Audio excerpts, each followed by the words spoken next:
Africa Skills Hub has launched a policy guide on Ghana's entrepreneurship ecosystem gender mainstreaming in partnership with the National Entrepreneurship and Innovation Program, NEP, among other stakeholders. Now, the policy is geared towards decision-making around issues of gender in entrepreneurship ecosystem and aims to strengthen gender inclusion in entrepreneurship, which will have a trickle-down effect on resources that can be specifically targeted at women. We have more in this report. As a country, Ghana has committed itself to the promotion of women's rights and gender equality through gender mainstreaming in all processes and sectors of development as mandated by the United Nations. However, there have been certain gaps in fully achieving gender equality, and Africa Skills Hub, together with its partners, has outdoored the policy to help fill the gap.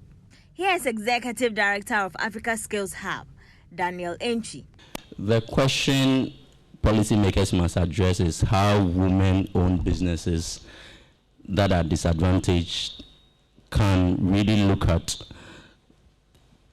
policies that will help to take these challenges into creating a more level playing field for our women. We know the route to doing this is not always so clear, so that is how we have come together to look at how to influence policy and strengthen our gender inclusion in entrepreneurship. As we launch this policy guide, I am more than convinced this is the beginning of a new generation of creating a new generation of sustainable women-owned businesses for our socio-economic development. Member of the Council of State, Professor Margaret Amoakohene, says we need mechanisms that protect women and cushion them against unforeseen events like the COVID-19 pandemic. Issues of equity and gender equality have been an everyday topic for discussion, not only among women, but also among people who are sensitive to gender and issues of gender everywhere. Women's vulnerabilities are exacerbated in times of disaster, both natural disasters and artificial ones.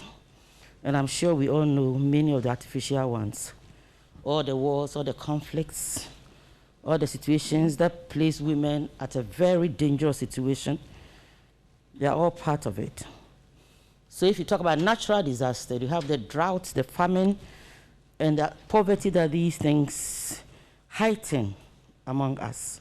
The policy guide entails significant input from ecosystem practitioners and entrepreneurs on perceptions and insights about gender mainstreaming for entrepreneurship policymakers and leaders, and hope to support duty bearers in Ghana and Africa to revisit how they conduct gender work and implement engendered entrepreneurial policies that will lead Ghana into a more inclusive economic development and socio-cultural outcomes.